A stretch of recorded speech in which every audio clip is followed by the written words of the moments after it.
Ingat, ingat lang. Ay, Yan. yan.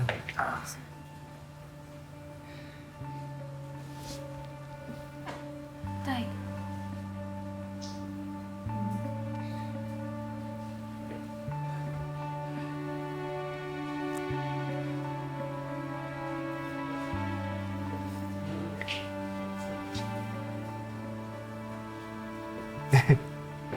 Nakakalakad ka na.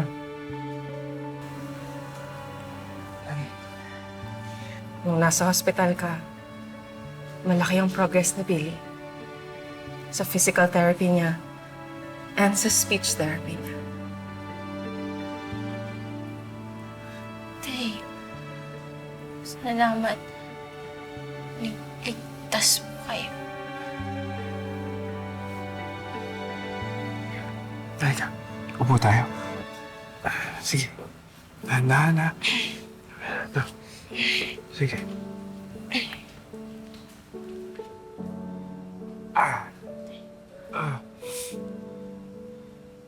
O, paano?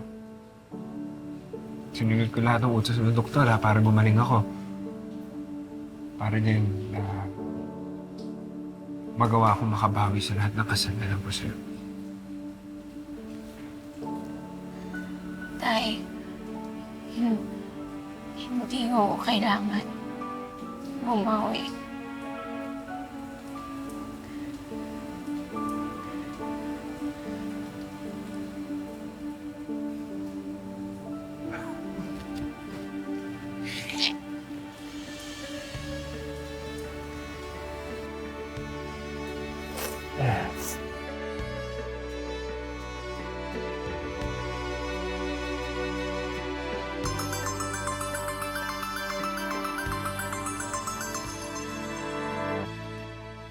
Hello? Miss Ana, good news po. May nag-gather na akong impormasyon kung saan posibleng nagtatago si Shaira Manansala. Saan? Na-access ko po ang records ng kasambahay ni Shaira Manansala sa Manpower Agency. Isasend ko po sa inyo ang address ni Connie Barrientos sa may San Pascual.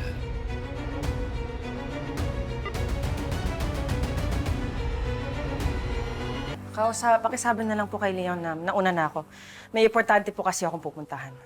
Bakit hindi ka na lang sumabay sa aming mananghalian? Bababa na yun si Leon. Tinutulungan lang ni Kwagong magbihis. Antayin mo na. Kausa, hindi na po. Urgent po yung pupuntahan ko. Ah, ganun ba? Oh, sige.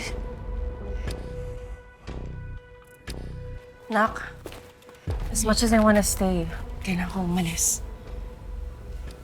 Panahon na para pagbayaran niya yung kasalanan niya sa'yo.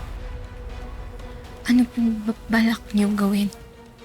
Sisiguraduhin ko hindi na makakatakas yung babaeng yan. At wawakasan ko ang kasamaan niya.